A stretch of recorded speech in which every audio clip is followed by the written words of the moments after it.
He is here, so too is Idalia. It is losing strength, but still having an impact here at home. It is. We are actually getting some rain in parts of the Triad right now, and we'll have some rain locally over the next few hours. The storm system going to be impacting our coastline through the day tomorrow and then moving away. The latest track there on the screen. Let's have a look at Myrtle Beach, where, today, of course, it has been tropical. They've had seas and surf up, with breezes. There's a little bit of flooding taking place along the Grand Strand. They've had tornado touchdown, too, in the northern part of Myrtle Beach, so the activity is going to continue in that area for the next several hours. And the position of the storm at 8 a.m. tomorrow is pretty close to Wilmington, and then it's going to be moving away and offshore, but noticing still tropical storm force winds forecasted at 8 a.m. in that Wilmington position, with a 60-mile-per-hour average wind speed with it. Now we're keeping most of the rain shield to our southeast thanks to that front that's bringing in that drier, less humid air, where you see dew points in the 50s and 60s. It's pleasant if you're in Mount Airy up toward Gale Axe. Still pretty tropical across the southeastern part of our area. As we had talked about, that's where the rain is.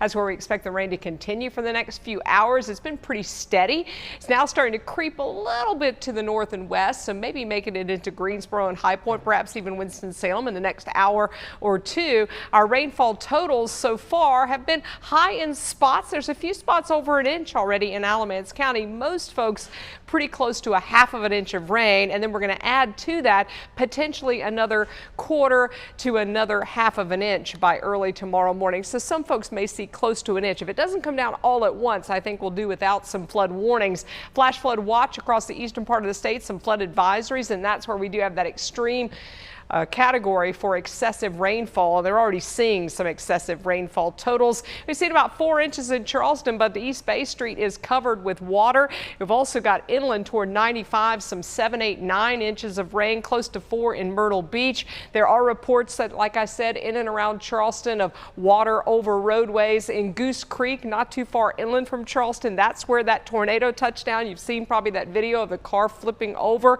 as a result of that. We also have excessive rain between Myrtle Beach and Florence. We've already gotten some totals close to a foot in that area.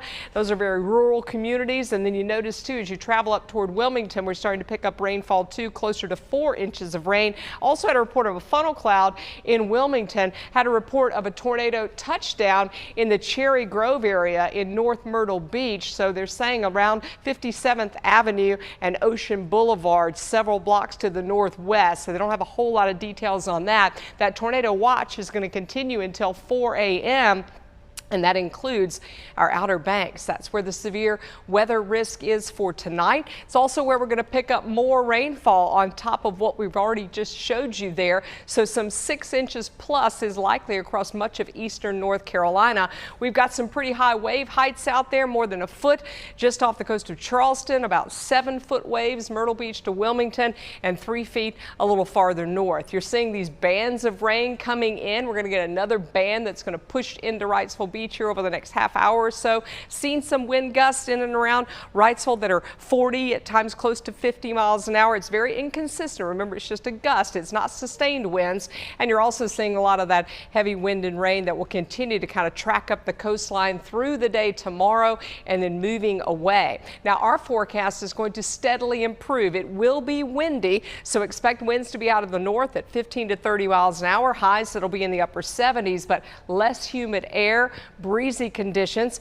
Perfect weather for football tomorrow night for Wake Forest. In the foothills, you've got a high of 78, also a sunny day, but a breezy day. Temperatures will be in the low 70s in the mountains, so a big change from that muggy air mass we've had as of late.